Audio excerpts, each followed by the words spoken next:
আমরা এই মুহূর্তে রয়েছি হাওড়ার শালকিয়ার অরবিন্দ রোডের একটি বহুতলে এবং আমার সামনে যে ফ্ল্যাট আমরা দেখাচ্ছি এই ফ্ল্যাটেই অসীম কুমার দে তার দেহ উদ্ধারের ঘটনা ঘটে। গত 21 তারিখ রাতে অসীমবাবু প্রত্যেক দিনের মতো তিনি পাশেই একটা জায়গায় থাকেন, কিন্তু রোজ রাতে তিনি এই ফ্ল্যাটে এসে ঘুমন। 21 তারিখ রাতে তিনি বাড়ি থেকে এখানে এসেছিলেন, পরিবারের সদস্যদের জানিয়েছিলেন যে তিনি এখানে ঘুমোবেন। 22 তারিখ সকালবেলা তিনি সাড়া দিচ্ছিলেন না, তাকে বারবার যখন ফোন করা হয় তিনি কোনো রেসপন্স করেননি। এরপরই পরিবারের সদস্যরা ঠিক পাশের যে ফ্ল্যাটটা রয়েছে, যার উপরে সিসিটিভি ক্যামেরা রয়েছে, সেই ফ্ল্যাটের যিনি বাসিন্দা তার সঙ্গে যোগাযোগ করেন। সেই ব্যক্তি অসীমবাবু ঘুমোচ্ছেন কিনা বা ফ্ল্যাটে রয়েছেন কিনা সেটা দেখার জন্য যখন এই ফ্ল্যাটের সামনে এসে পৌঁছায়, তখন দেখে যে এই যে কোল্যাপসেবল গেট সেটা কিন্তু খোলা অবস্থায় রয়েছে এবং যে এটা কোনো ল্যাচ ডোর নয়, এটা কিন্তু বোল্ট করা দরজা, অর্থাৎ যে হ্যাশ কল সেটাও খোলা অবস্থায় ছিল।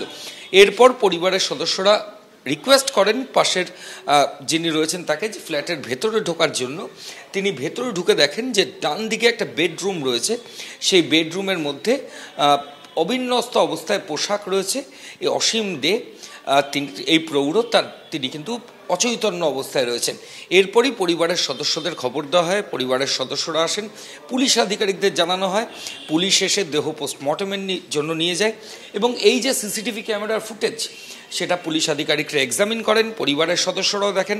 তারা দেখেন যে সন্ধেবেলা এক ব্যক্তি, অসীমবাবু এই ফ্ল্যাটে আসার পর এক ব্যক্তি এই ফ্ল্যাটে ঢুকছেন এবং ঘণ্টাখানেক থাকার পর সেই ব্যক্তি আবার এই ফ্ল্যাট থেকে বেরিয়ে যাচ্ছেন। ঢোকার সময় তিনি যে ব্যাগ নিয়ে যাচ্ছেন এবং বেরোনোর সময় তার হাতে যা ব্যাগ সেটা কিন্তু এক ছিল না। অসীমবাবুর যে জিনিস বিলঙ্গিংস সেই জিনিস হাতে নিয়ে ওই ব্যক্তিকে বেরোতে দেখা যাচ্ছে এবং অসীমবাবুর গায়ে থাকা যে আংটি থেকে শুরু করে যে বিভিন্ন জিনিসপত্র সে কোনো কিছুই পাওয়া যাচ্ছে না। প্রাথমিকভাবে পুলিশ আধিকারিকরা মনে করছেন লুঠের উদ্দেশ্যেই খুন করা হয়েছে প্রৌঢ় অসীম দেকে। কিন্তু কেন খুন করা হলো, মোটিভ কি, এই গোটা বিষয়গুলো নিয়ে এখনও অনেক জায়গাতেই ধোঁয়াশা রয়েছে।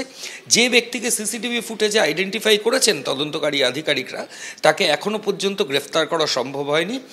কিন্তু পুলিশ আধিকারিকরা যেটা মনে করছেন যে সম্ভবত ওই আততায়ী অসীমবাবুর পূর্ব পরিচিত, ঠিক সেই কারণেই তিনি ফ্ল্যাটের মধ্যে তাকে অ্যাক্সেস দিয়েছিলেন।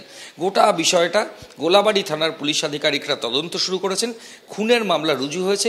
সিসিটিভি ফুটেজ এক্সামিন করে পুলিশ আধিকারিকরা দেখছেন যে আততায়ী কোথায় গা ঢাকা দিয়েছেন। ক্যামেরায় পার্থপ্রতিম রায়ের সঙ্গে ময়ূখ ঠাকুর চক্রবর্তী, এবিপি আনন্দ, হাওড়া।